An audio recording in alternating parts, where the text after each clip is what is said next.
Om Namo Bhagavate Vasudevayam. Om Namo Bhagavate Vasudevayam. Om Namo Bhagavate Vasudevayam. Om Aganda Timarandasya Ganajana Shivakaya Chakshur Umilitam Yena Tajma Shri Gurave Namaha. I was born in the darkest of ignorance, and my spiritual master opened my eyes with the torch of knowledge. I offer my respectful obeisances unto him.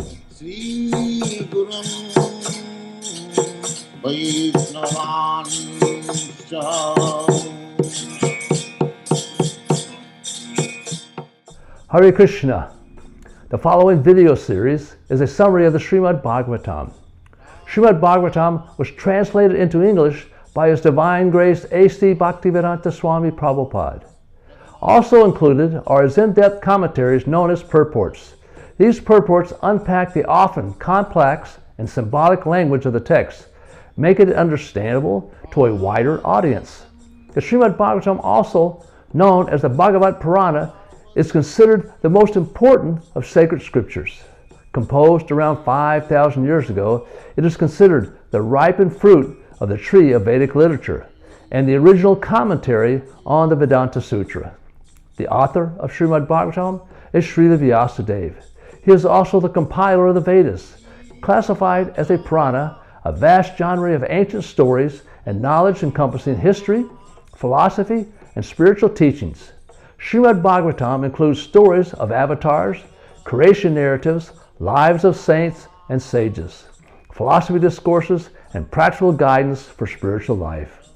Divided into 12 cantos with over 18,000 verses covering 10 subject matters.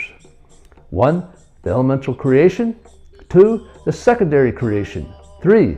The planetary systems. 4. Protection by the Lord. 5. The creative impetus. 6. Manvatars. 7. The science of God. 8. The dissolution. 9. Liberation. And 10. The supreme shelter. In the Chaitanya Charitamrita, Madhya Lila, chapter 25, text 143 and 144, Lord Chaitanya, speaking to Prakrisananda Saraswati, tells him, translation, the meaning of the Vedanta-sutra is present in Srimad Bhagavatam. The full purport of the Mahabharata is also there. The commentary of the Brahma Gayatri is also there and fully expanded with all Vedic knowledge. Srimad-Bhagavatam is the Supreme Purana. It was compiled by the Supreme Personality of Godhead in its incarnation as Vyasadeva. There are 12 cantos, 335 chapters, and 18,000 verses. Canto 10, chapters 84 through 90.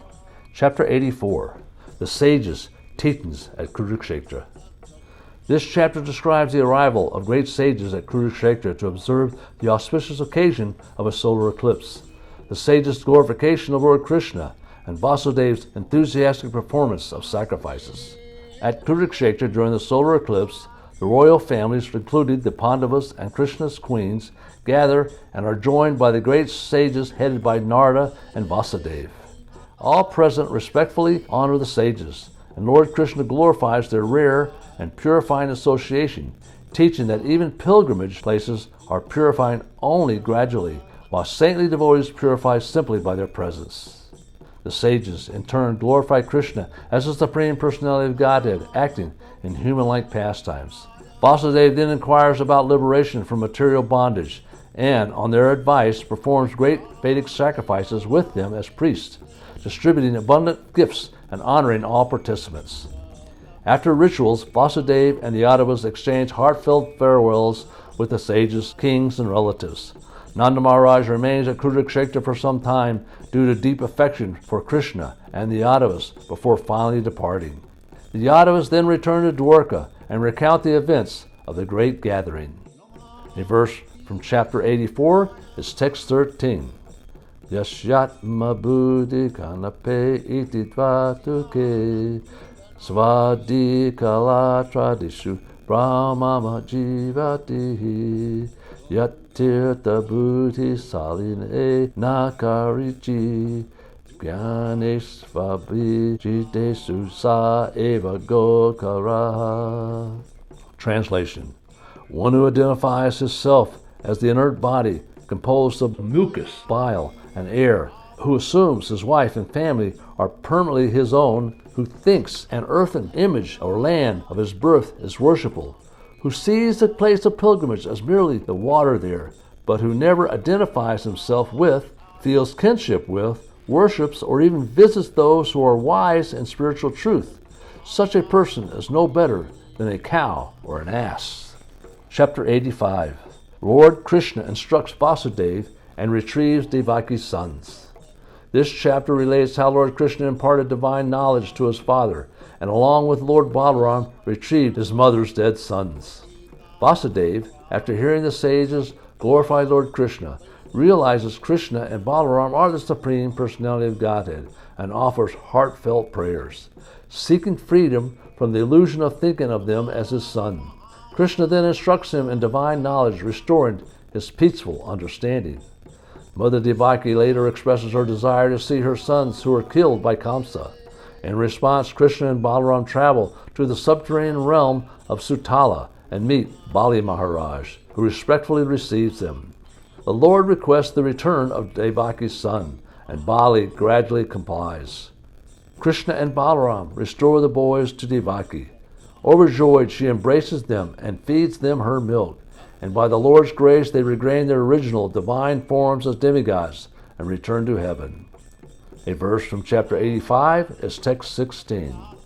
Radrichaya nitam praptya sukalpam iha durabham varte paramatasya vayo gatam pam maya yesvara.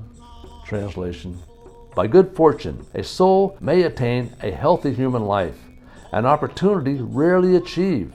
But if he is nonetheless deluded about what is best for him, O Lord, your illusionary Maya will cause him to waste his entire life.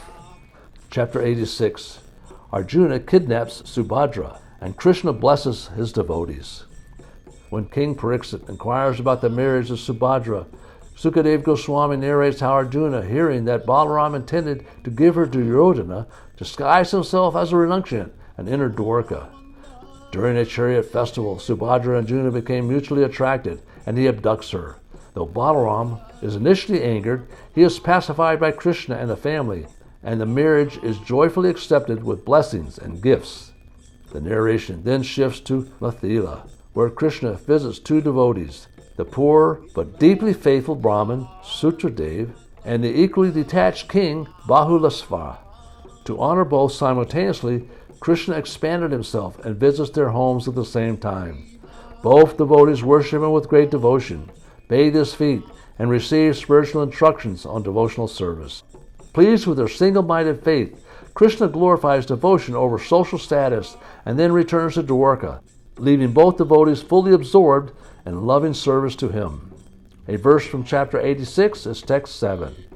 Sapti tam chakame viksha narinam hridayam gamam asanti vriditat pangi nantasya hridayeksana. Translation: Arjuna was very attractive to women, and as soon as Subhadra saw him, he wanted to have him as her husband.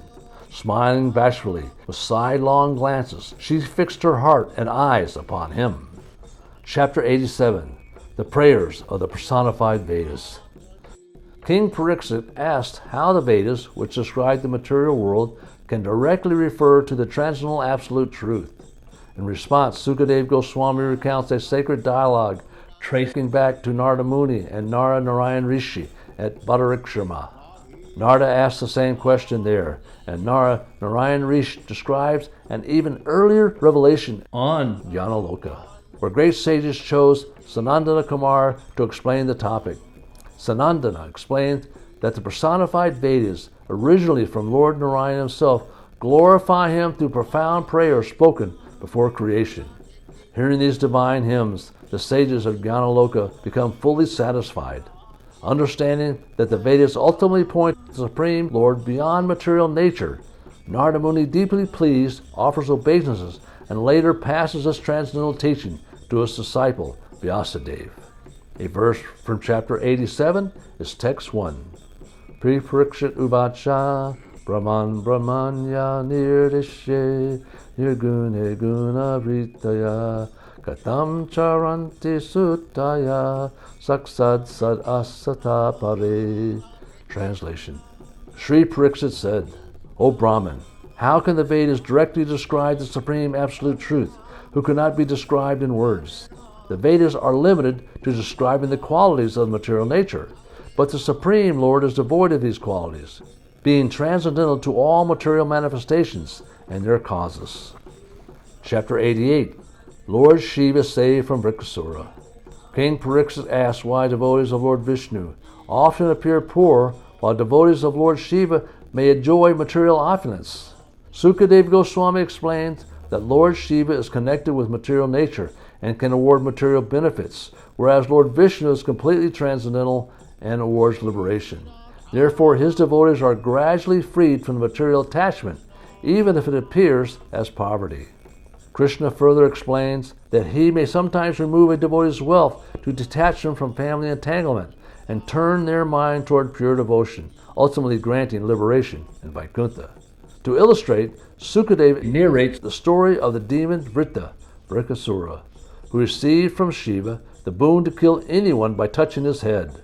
When the boon threatened Shiva himself, he fled and ultimately sought help from Vishnu. Vishnu, in disguise, advised the demon to test the boon on himself, leading to his destruction and the restoration of cosmic order. This episode demonstrates that Lord Vishnu alone grants ultimate protection and liberation, while Shiva primarily deals with material boons within the modes of nature. A verse from chapter 88 is text 8. Sri Bhagavan Uvacha Yashyaham Anugrinami Harisheta Danam Sanane Tato Tadnam Drayantyasya Svagyana Duga Dukhitam. Translation. The personality of Godhead said, if I especially favor someone, I gradually deprive him of his wealth. Then the relatives and friends of such a poverty-stricken man abandon him. In this way he suffers one distress after another. Chapter 89. Krishna and Arjuna retrieve a Brahman's son. This chapter describes how Lord Krishna and Arjuna recovered the dead sons of an aggrieved Brahman in Dwarka. A group of sages once debated whether Brahma, Vishnu, or Shiva is supreme, and sent Bhrigu Muni to test them. Bhrigu offended Brahma and Shiva, both of whom reacted with anger but restrained it. Yet, when he kicked Lord Vishnu's chest, Vishnu responded with complete humility and forgiveness. The sages concluded that Vishnu is the Supreme Lord due to his perfect compassion and tolerance. The narrative then shifts to Dwarka, where a Brahmin repeatedly loses his newborn sons at birth and blames the king. Arjuna vows to protect the next child and guards the birth with divine precision. But the child still disappears mysteriously. Unable to find the infant anywhere in the universe, Arjuna prepares to give up his life in despair. Lord Krishna intervenes, takes Arjuna beyond the material universe through the cosmic region and into the spiritual realm, where they meet Mahavishnu. There the Lord reveals he himself had taken the children simply to see Krishna and Arjuna. The boys are returned, and Arjuna realizes that all power and protection ultimately come only from Krishna's mercy. A verse from chapter 89 is text 58. Vatmaja me yayor rikshuna mayopani duvi dharma guptate kalavatriva avanir para surnam adveha bhuyas tarayetam antitme. Translation. Lord Mahavishnu said, I brought the Brahman son here because I wanted to see the two of you, my expansions, who have descended to the earth to say the principles of religion. As soon as you finish killing the demons who burden the earth, quickly come back here to me. Chapter 90. Summary of Lord Krishna's glories. Lord Krishna continues to reside in Dwarka with his queens, engaging in intimate, playful pastimes in water gardens and royal lakes. Through affectionate exchanges, playful water sports, and loving gestures, the queens become completely absorbed in thoughts of him. sometimes expressing their devotion by speaking to nature itself, seeing everything as reflecting their love for Krishna. Krishna and his queens had many children, among whom Pradyumna, Aniruddha, and Braja continue the lineage of the Yadu dynasty, which expands into countless branches. The Yadus flourished under Krishna's presence, fully recognizing him as the Supreme Lord and living in constant transcendental joy, often forgetting bodily consciousness due to their deep absorption in him. The canto concludes by emphasizing that the Yadu dynasty exists through Krishna's divine purpose of relieving the earth's demoniac forces, and it ends with the assurance that anyone who faithfully hears and remembers these sacred pastimes will attain the Lord's eternal spiritual abode beyond the reach of death. A verse from chapter 90 is text 48. Jayanti Gana Nivaso Devaki Gama Vado Yaduvara Prarisavir Dorbir Asham Adharman Shrita Chara Vrigana Gana Susmita Sri Mukhina Raja Praravanitanam Varhayam Kama Devam. Translation. Lord Krishna is he who is known as Jnana-Nivesa, the ultimate resort of all living entities, and who is also known as Devakinandana or Yasodanandana, the son of Devaki and Yasoda. He is the guide of the Yadu dynasty. In his mighty arms he kills everything inauspicious, as well as every man who is impious. By his presence he destroys all things inauspicious for all living entities, moving and inert. His blissful, smiling face always increases the lusty desires of the gopis of Vrindavan. May he be all glorious and happy. That concludes chapters 84 through 90, and also it concludes Canto 10.